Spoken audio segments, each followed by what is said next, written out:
this is Danny Ceballos with Unleash Consulting and your best boss take five.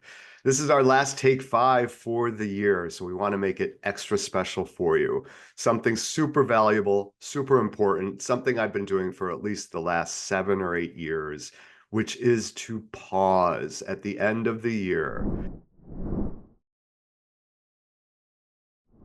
to take stock and to look forward to what was possible and what can be possible in the coming year. When was the last time that you truly stopped to celebrate your journey? In our rush to plan ahead, we often forget to honor where we've been. And today we're going to do exactly that with a powerful 3-step process that will set the tone for the entire next year of 2025. So our first step is to stop and celebrate. First, let's stop right now. Close your laptop, silence your phone. This is your moment.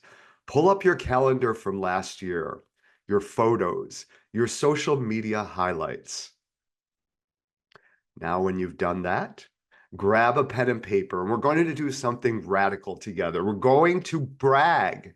For the next 3 minutes, I want to write down everything that you're proud of from 2024. Everything. The big wins, the tiny victories, the moments that made you smile.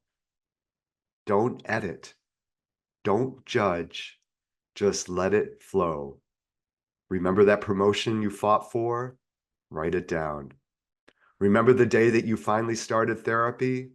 That belongs here too. The morning you got up early to watch the sunrise?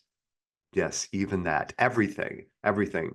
And when you feel like you've run out of ideas, that's where the real magic happens. You stay in that 3 minutes and you start to unearth some of those other celebrations. We do this because not only is it important just to take stock and see where we've been, but it creates momentum, So please do not undervalue this notion of celebrating and bragging, even if it doesn't come naturally to you. And oftentimes, especially in kind of Western civilization and kind of traditional Protestant work ethic, we don't take the time to celebrate. So this is super important for you, especially if it feels uncomfortable.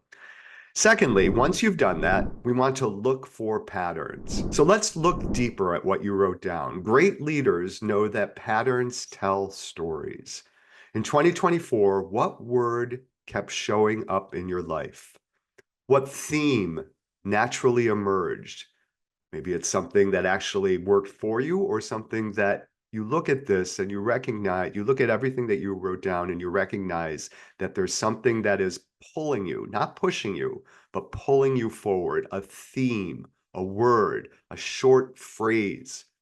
Don't get all like wordy about it and write paragraphs about it. This is about identifying one word or two words. When I chose plan as my theme for this year, for 2024, I had no idea how it would transform every decision that I made. Another example of that is in years past, one of my themes was home. Home taught me about belonging. Discipline, the theme word discipline from a few years ago, showed me the power of small choices. And community, another word that I use, revealed strengths I never knew I had.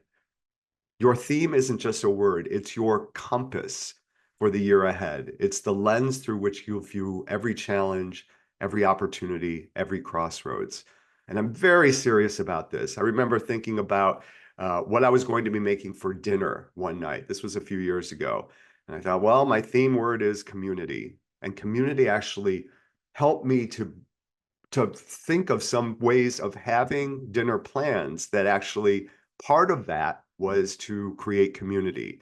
And so in that moment, I could have invited people over, I could have done all that, but I said I made a commitment to have a certain meal and that I would be carving out time to make a couple of phone calls to keep working on this theme of community. So my point is that it's actually your theme word or phrase is a decision point. At any time, you can use it at any point during your year. I can't tell you how powerful a theme word is. And thirdly, I want you to listen and map. This is where magic meets method. We're going to use something called the goals grid, and you should see the graphic here in your email. And if nothing else, it's a powerful tool that successful organizations and leaders use for strategic planning. But today we're using it for something even more important, your life. So if you don't see the graphic, I want you to take out a piece of paper and draw 4 squares. In the first square, write what you want to achieve, dreams you're ready to chase, things that you don't have and that you do want. In the second, what do you want to preserve? The good things that you already have and that you want to keep. In the third, what do you want to avoid? Potential pitfalls on your path, those things that you don't have and that you don't want. And in the fourth, what do you want to eliminate? What's no longer serving you? Those things that you have and that you don't want. Take some time to complete your goals grid. So as we step into 2025, remember this. The most powerful changes often start with the simplest actions. Stepping up to acknowledge your journey, looking for the patterns that guide us, and listening to what our hearts and minds are telling us that we need next. And your challenge is to take these next 5 minutes seriously. They could shape your entire year. Stop, look, listen, then share your theme with someone who matters to you. Because saying it out loud, that's when intention becomes reality. In fact, share your theme with me. Let me respond to that. Let me acknowledge that. Let me thank you for the work that you've done to celebrate with you. I hope you'll consider sharing all of this with me. Thanks so much. This is Danny Ceballos with Unleash Consulting and your last best boss, take 5 for 2024. Happy New Year. Bye now.